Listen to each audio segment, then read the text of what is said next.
नमस्कार, हिमाचल दस्तक में एक बार फिर आपका स्वागत है। मैं हूं आपके साथ मस्त राम डरेल।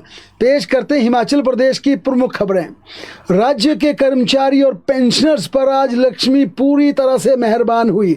आज हिमाचल प्रदेश के तमाम कर्मचारी पेंशनर्स को एडवांस वेतन के साथ उन्हें बाकायदा डीए और एरियर की सौगात भी मिल गई। हालांकि ये एरियर की सौगात सिर्फ क्लास 4 कर्मचारियों को मिली है, जिन्हें 20,000 रुपये की राशि आज वेतन के साथ उनके खातों में क्रेडिट कर दी गई। इसके अलावा हिमाचल प्रदेश के 75 साल से अधिक आयु के सभी पेंशनर्स के बैंक खातों में भी पूरा एरियर आज डाल दिया गया। हालांकि ये स्पष्ट नहीं था कि कर्मचारी क्लास 4 और पेंशनर्स को एरियर की किस्त आज जारी होनी थी या नहीं, क्योंकि जिस प्रकार से नोटिफिकेशन वित्त विभाग ने जारी की थी उसमें यह स्पष्ट नहीं किया था कि इन कर्मचारी और पेंशनर्स को एरियर कब दिया जाएगा। लेकिन जैसे ही आज 28 अक्टूबर को कर्मचारियों को उनका वेतन उनके बैंक खाते में क्रेडिट किया गया तो क्लास 4 आज काफ़ी खुश थे, क्योंकि 20,000 रुपये की किस्त, एरियर की किस्त क्रेडिट हो गई, उनके बैंक खाते में आ गई। और राज्य के 75 साल से अधिक आयु के पेंशनर्स को उनका जितना 22.5% के आसपास जो बकाया एरियर बनता था उसे भी उनके पेंशन के साथ उनके बैंक खाते में क्रेडिट कर दिया गया। एनपीएस कर्मचारियों के लिए इस बार की दिवाली सबसे ज्यादा खुशियां लेकर आई, क्योंकि 31 अक्टूबर को दीपावली का पावन त्योहार है, पर्व है। लेकिन उन्हें जब आज उनका वेतन उनके बैंक खातों में क्रेडिट हुआ तो 50% डीए के साथ उन्हें बढ़ा हुआ वेतन उनकी सैलरी में क्रेडिट हुआ। और यह उनके लिए बड़ी सौगात है कि जिस प्रकार से केंद्रीय कर्मचारियों को 50% महंगाई भत्ता मिल रहा है, तो हिमाचल प्रदेश में भी आज जो वेतन जारी किया गया एनपीएस कर्मचारियों को 50% महंगाई भत्ते को जोड़कर उन्हें सैलरी क्रेडिट की गई। ओपीएस कर्मचारियों को 42% महंगाई भत्ते के साथ वेतन मिला। खास है कि ट्रेजरी तथा बोर्ड निगम ने जिस प्रकार से अपने कर्मचारियों की ये अदायगी एक साथ की है, उस अदायगी के बाद हिमाचल प्रदेश के कर्मचारी पेंशनर खुश जरूर हैं, लेकिन अब उनकी डिमांड बकाया एरियर को लेकर है। और जो महंगाई भत्ते की यहाँ पर 8% की 2 किस्तें खड़ी हो गई हैं, उसकी डिमांड की जा रही है। यानी अब दीपावली के बाद कर्मचारियों ने अपने बकाया एरियर तथा डीए की डिमांड रखने शुरू कर दी है। इसके लिए बाकायदा कर्मचारियों ने कुछ इस तरह से अपनी मांग को सोशल मीडिया पर साझा किया है, जिसमें कहा गया कि हिमाचल प्रदेश में डीए की कुल 2 किस्तें अभी भी देने को बाकी हैं। कुल मिलाकर 19% डीए बनता। हालांकि ये पूरा जोड़ लिया जाए पिछला, क्योंकि अभी तक केंद्र ने यहाँ पर 50% जरूर मिला, लेकिन केंद्र अभी तक 53% डीए पर पहुंच गया है। उसे हिमाचल प्रदेश की सरकार को अपनी नोटिफिकेशन जारी करनी होगी, लेकिन हिमाचल में अभी तक 42% डीए मिल रहा है, परंतु यहाँ पर 34% डीए का पूर्ण रूप से मिला है। और यहाँ पर राज्य सरकार ने जिस प्रकार से डीए की अनाउंसमेंट की है, जिसमें एनपीएस को केंद्रीय कर्मचारियों के बराबर दिया है और ओपीएस कर्मचारियों को सिर्फ पिछली 1 अक्टूबर जनवरी 2023 की डीए की एक बकाया किस्त दी है। लेकिन अब जो डिमांड की जा रही है सोशल मीडिया पर, कर्मचारी जिस प्रकार से अपनी डिमांड को रख रहे हैं, उसमें साफ कहा गया कि जुलाई 2022 से मार्च 2024 का 4% डीए पेंडिंग है। यानी कि 21 महीने का पिछला डीए है जिसकी आपको एरियर आपको देना पड़ेगा। जनवरी 2023 से सितंबर 2024 का 4% डीए पेंडिंग है, इसमें भी 19 महीने का आपको एरियर देना पड़ेगा। जुलाई जो 2023 से अक्टूबर 2024 तक का भी 4% डीए पेंडिंग हो गया, जिसके 16 महीने का आपको एरियर देना पड़ेगा। जनवरी 2024 से अक्टूबर 2024 तक इस समय अवधि का भी 4% डीए लंबित है, जो कि पिछले 10 महीनों का आपको जिसका एरियर देना पड़ेगा। जुलाई 2024 से अक्टूबर 2024 जो कि केंद्रीय सरकार का, जिस प्रकार से केंद्रीय सरकार ने इसकी नोटिफिकेशन कर दी है, 3% डीए पेंडिंग है और 4 महीने का ये डीए का एरियर भी बनता है। यानी कि कुल मिलाकर इस समय हिमाचल प्रदेश की परिस्थितियां देखी जाए तो कर्मचारियों को 70 महीनों यानी 5 साल 10 महीनों का डीए का सिर्फ एरियर पेंडिंग है। और यहाँ पर पे कमीशन का अलग है, जो रिवाइज स्केल था, जो हिमाचल प्रदेश में नया वेतनमान लागू किया गया, संशोधित वेतनमान था, उसका एरियर भी करीब 9,000 करोड़ पेंडिंग है। तो कर्मचारियों का कहना है कि आपने 4% हमें डीए दे दिया, क्लास 4 कर्मचारियों को आपने आपने एरियर की 20,000 की किस्त दे दी, 75 साल से ऊपर वालों को आपने यहाँ पर ज़रूर आपने बकाया एरियर दे दिया, लेकिन जो लंबा 5 साल से ज़्यादा यानी कि करीब करीब 70 महीनों का जो पिछला एरियर बनता है, जो देनदारियाँ बनती हैं, अब राज्य सरकार को उस तरफ आगे बढ़ना पड़ेगा, क्योंकि हिमाचल प्रदेश में कर्मचारी वर्ग अधिकतर यहाँ पर 90 से 92% ऐसे कर्मचारी हैं जो कि हैंड टू पूरी तरह से ये कहा जाए तो अपने वेतन अपनी पेंशन पर निर्भर हैं। उन्हें हर महीने अपना वेतन और पेंशन लेकर अपनी तमाम देनदारियां चुकानी पड़ती हैं, इसलिए पूरी तरह से राज्य सरकार पर निर्भर है।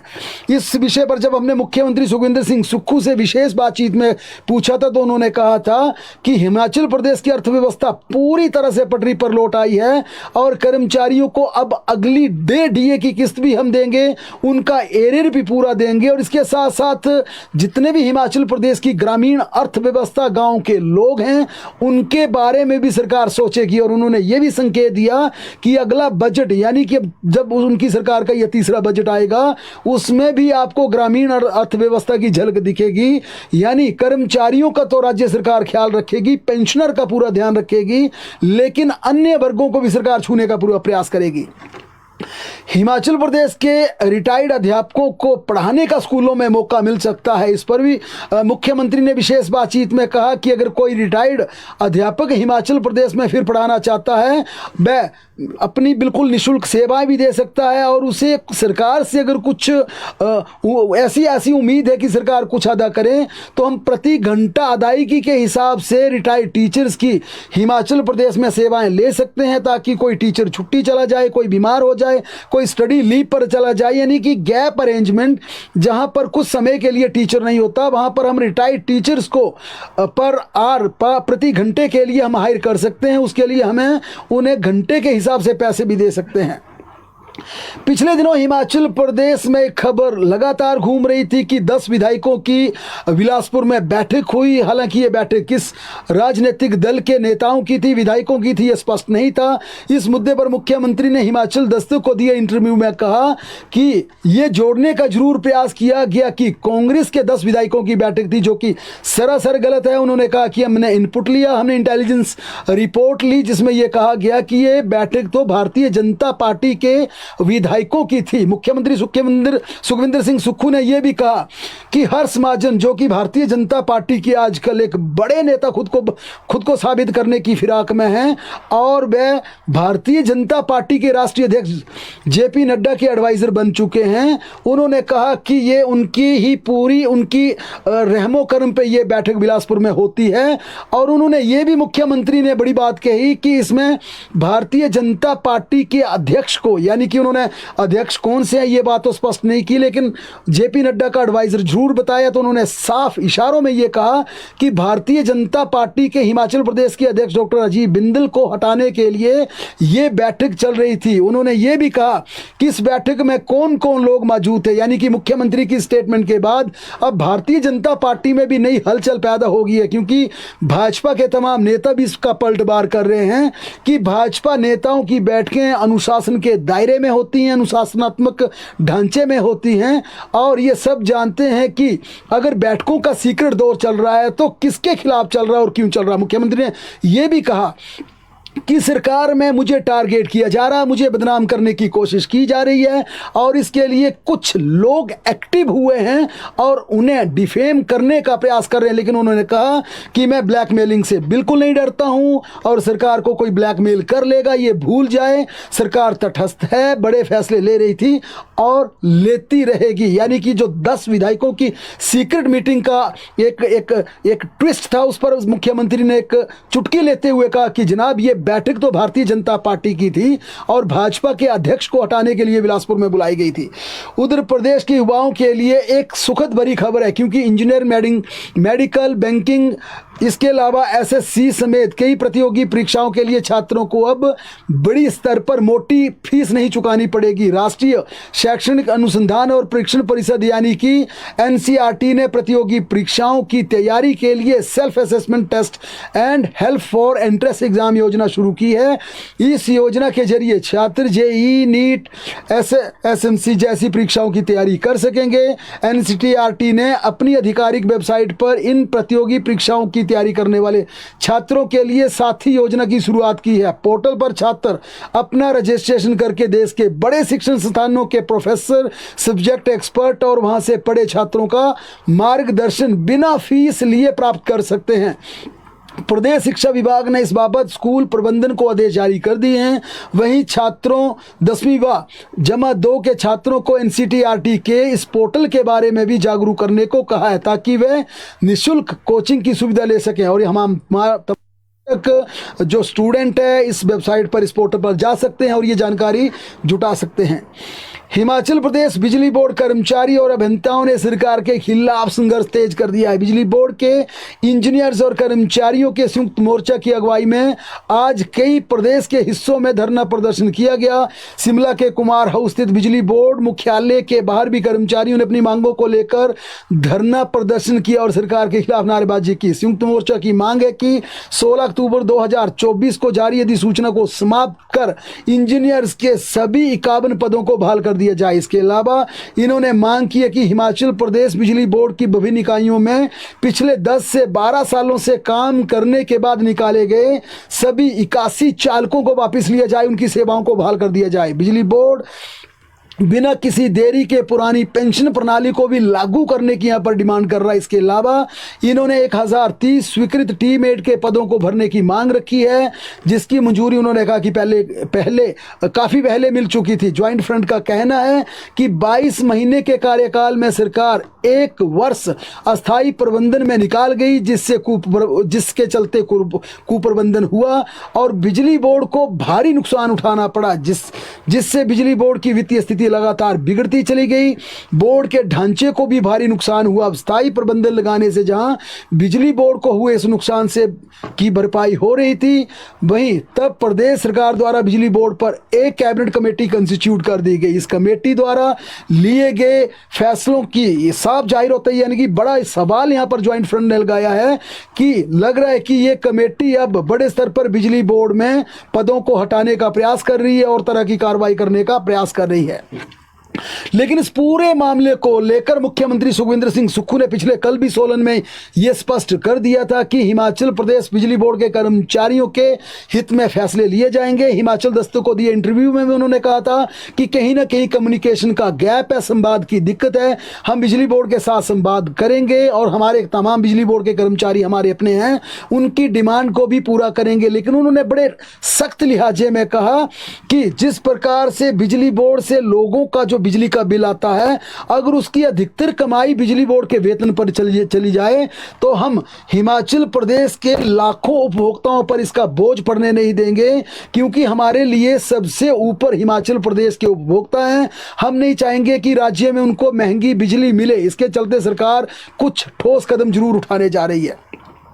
मुख्यमंत्री सुखविंदर सिंह सुक्खू आज शाम कांगड़ा जिला के प्रवास पर पहुंच गए। यहां पर मुख्यमंत्री सुखविंदर सिंह सुक्खू ट्रामा सेंटर का उद्घाटन करने के साथ हेल्थ ऑफिसर के साथ महत्वपूर्ण टांडा में बैठक करेंगे। वहीं कल सीएम करीब 12 बजे मुख्यमंत्री मंडी भराड़ी में पहुंचेंगे। यहां पर विधिवत रूप से वाटर स्पोर्ट्स गतिविधियों का शुभारंभ करेंगे और इन प्रवास के दौरान मुख्यमंत्री का बिलासपुर और कांगड़ा जिले का प्रवास है। दिवाली का पर्व है, मुख्यमंत्री कई बड़ी घोषणाएं कर सकते हैं, इसका खाका तैयार किया गया है। कई बड़ी राहत हिमाचल प्रदेश के लोगों के लिए और इन दोनों जिलों के लिए दे सकते हैं। खाद्य नागरिक एवं उपभोक्ता मामले विभाग ने डिपो से लगातार 3 महीने तक सस्ता राशन न लेने वाले राशन कार्ड धारकों के लिए झटका देना शुरू कर दिया, क्योंकि जो लगातार 3 महीने से राशन नहीं ले रहे हैं उनके कार्ड को बंद करना शुरू कर दिया है। उनके राशन कार्ड ब्लॉक कर दिए जा रहे हैं। अब तक प्रदेश में 1350 राशन कार्ड ब्लॉक कर दिए जा चुके हैं। विभाग का मानना है कि इन उपभोक्ताओं को सस्ते राशन की जरूरत नहीं है, इसलिए ये डिपो से सस्ता राशन ही नहीं ले रहे। प्रदेश सरकार ने जिला खाद्य नियंत्रक अधिकारियों को 3 महीने से राशन न लेने वाले उपभोक्ताओं के कार्ड ब्लॉक कर मुख्यालय को इसकी डिटेल रिपोर्ट भेजने को कहा है, ताकि इनका राशन बंद कर सब्सिडी बंद कर दी जाए और उन जरूरतमंदों को राशन दिया जाए जहां पर राशन की जरूरत है।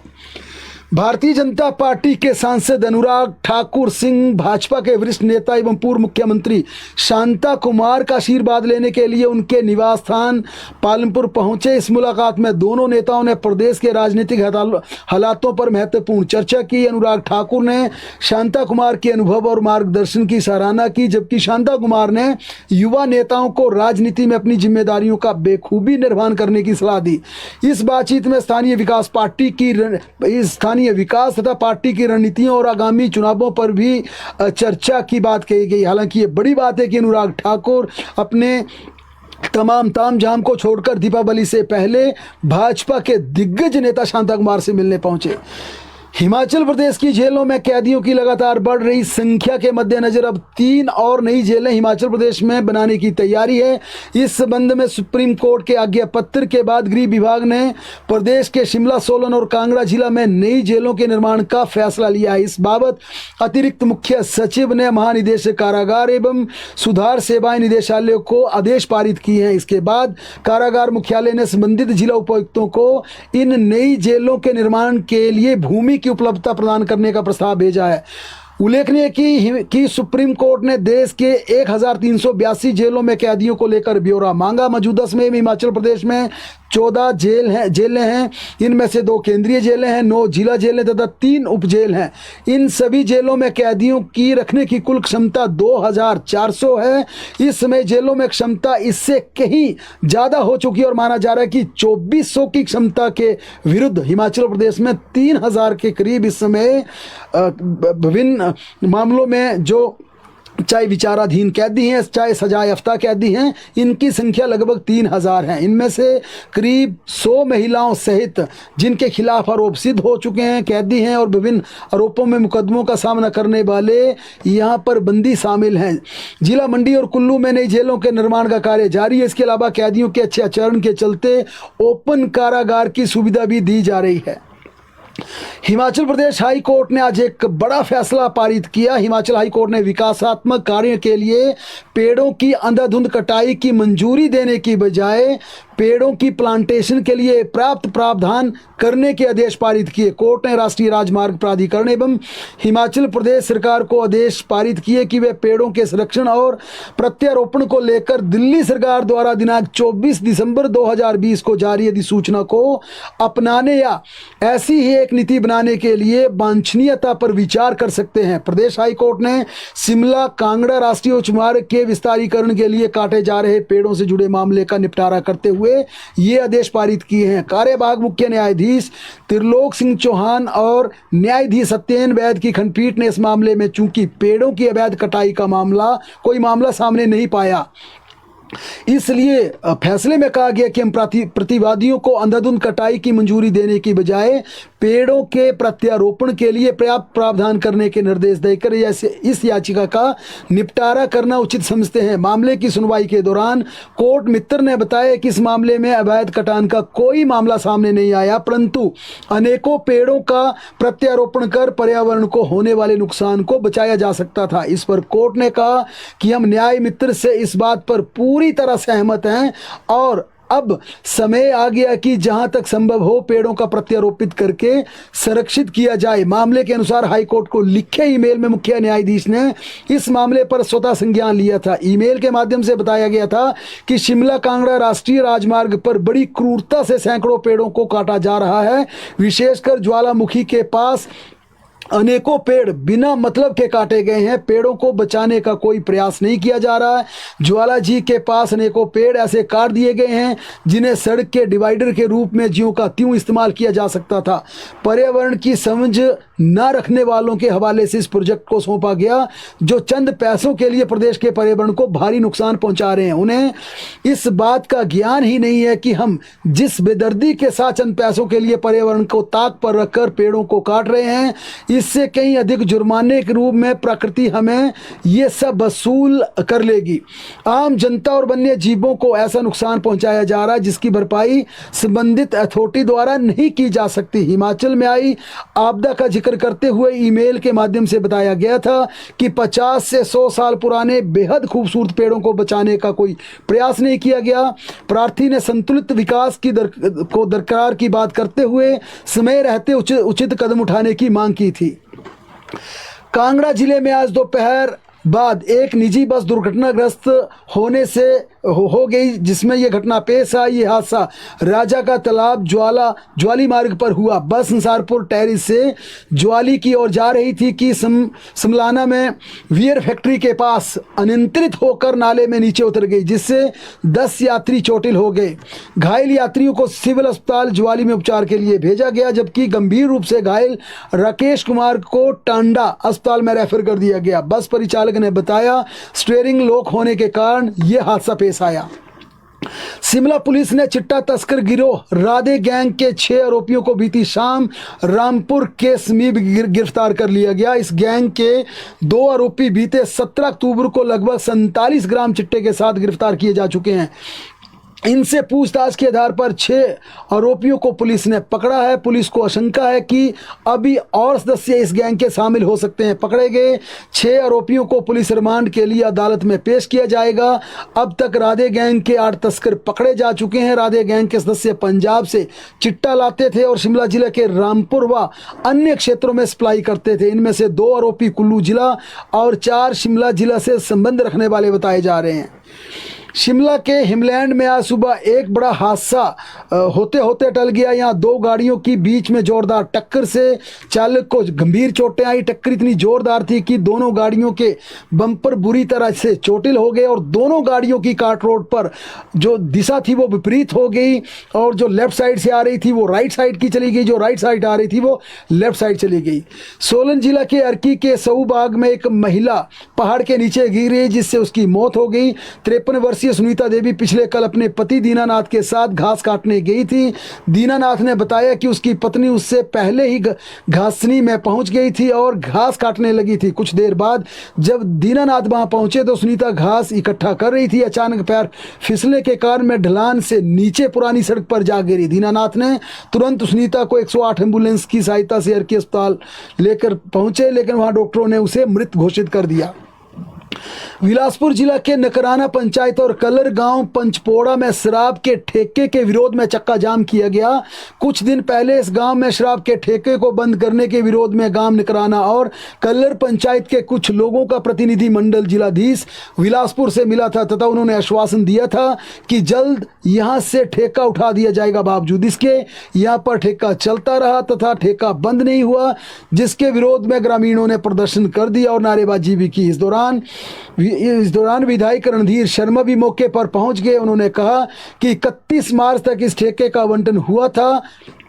31 मार्च तक इस ठेके का आवंटन हुआ था तथा जिला प्रशासन से बातचीत करके पाया गया कि 31 मार्च के बाद ये ठेका उठा दिया जाएगा, परंतु जो अहाते के लिए खोखा बनाया गया था उसे तुरंत हटाने के लिए प्रशासन ने 24 घंटे के अंदर कार्रवाई करने का आश्वासन दिया था, जो कि आज तक पूरा नहीं हुआ। बहरहाल हिमाचल प्रदेश की तमाम बड़ी खबरों के लिए लगातार जुड़े रहें हमारे साथ, देखते और पढ़ते रहें हिमाचल दस्तक।